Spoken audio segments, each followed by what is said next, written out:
Menyebutkan begitu ya, bahwa dari, para, petani, kelapa sawit ini juga sudah langsung begitu ya berdiskusi bersama dengan para calon, presiden begitu ya. Dan tadi Anda juga sempat mengapresiasi sebetulnya, seperti apa program-program yang sudah direncanakan begitu ya oleh, pihak-pihak ini begitu. Tapi mungkin bisa digambarkan seperti apa concern dari Anda dan poin-poin apa yang ditekankan dari petani kelapa sawit Indonesia untuk, kebijakan di industri kelapa sawit ke depannya?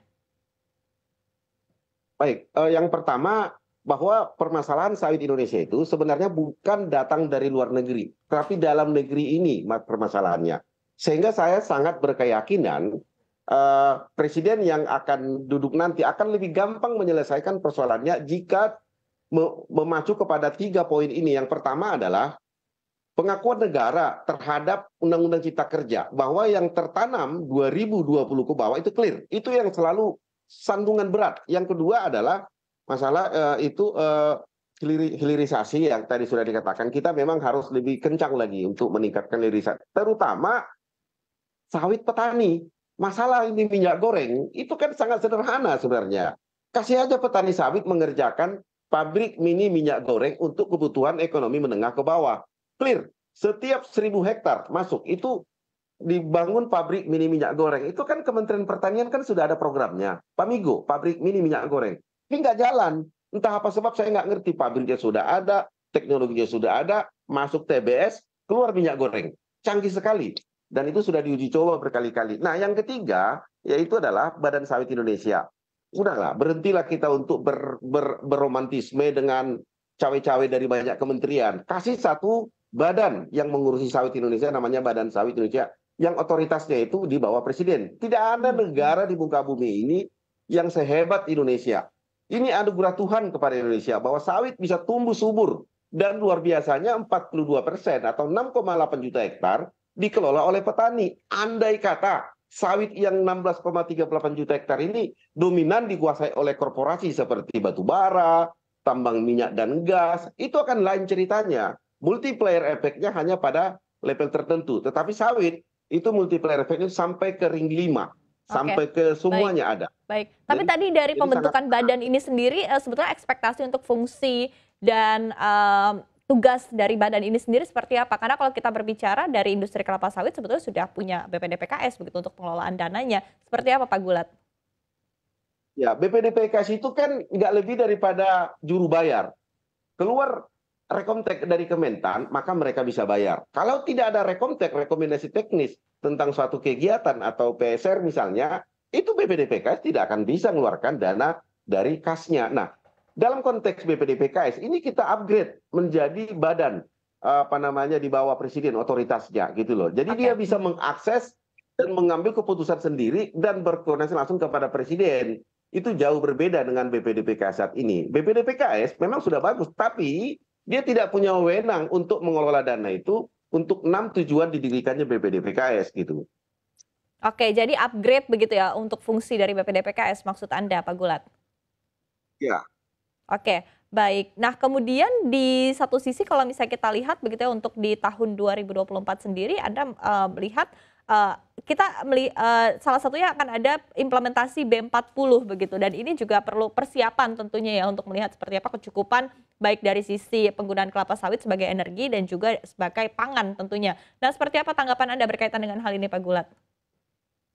ya, terkait biodiesel ini, saya juga tidak begitu memahami kenapa ada sekelompok orang yang mengklaim biodiesel ini hanya menguntungkan korporasi ataupun oligarki. Saya nggak ngerti apa dasar pemikirannya. Saya berani berdebat 24 jam bersama dia, apa dasarnya. Tetapi pada saat ini saya katakan bahwa biodiesel lah yang menyelamatkan sawit Indonesia. Karena dengan biodiesel maka terjadi peningkatan serapan daripada CPO itu mencapai eh, apa namanya 13,15 juta ton ketika B35 atau secara nasional dia menyerap 22% produksi CPO Indonesia. Anda bisa bayangkan bahwa kalau terjadi kelimpahan daripada CPO maka akan jatuhlah harga TBS petani. Itu yang dijaga. Biodiesel sekarang sudah B35. Ya, kita harus bersyukur. Ya, apapun yang dikatakan orang tapi ini fakta yang harus kita perjuangkan bahwa biodiesel adalah penyelamat daripada ekonomi sawit Indonesia. Dan ekonomi sawit Indonesia jangan ada yang bantah bahwa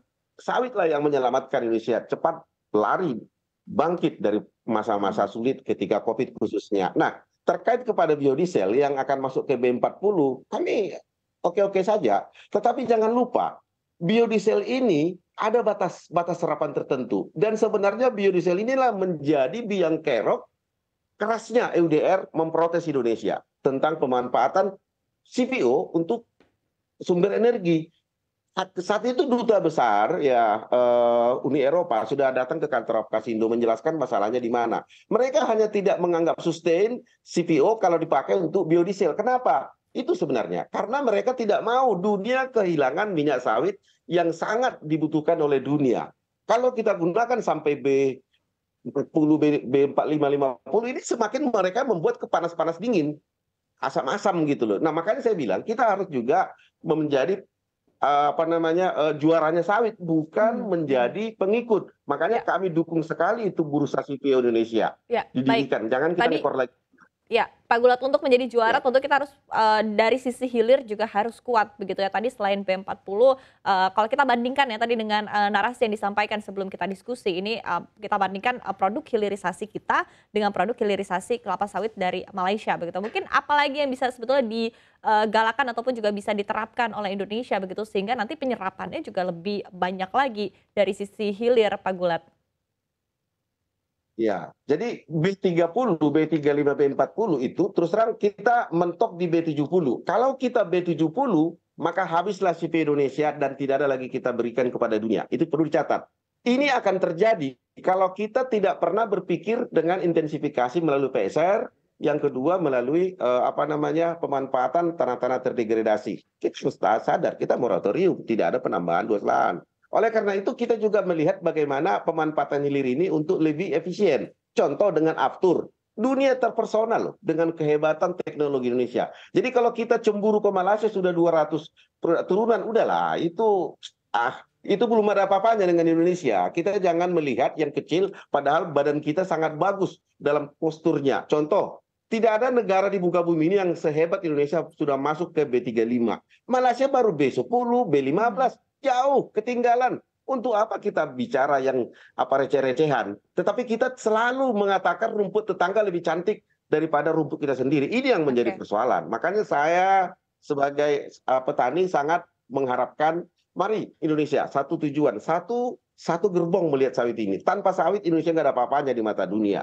Dunia mengamati pemilu hari ini bukan karena capresnya, tapi bagaimana strategi manajemen sawit 5 tahun ke depan di bawah presiden yang akan terpilih. Makanya saya selalu bilang, presiden Indonesia adalah presidennya petani sawit Indonesia. Karena kami akan memilih yang pro kepada sawit yang saat ini kami menjadi gantungan ekonomi Indonesia gitu.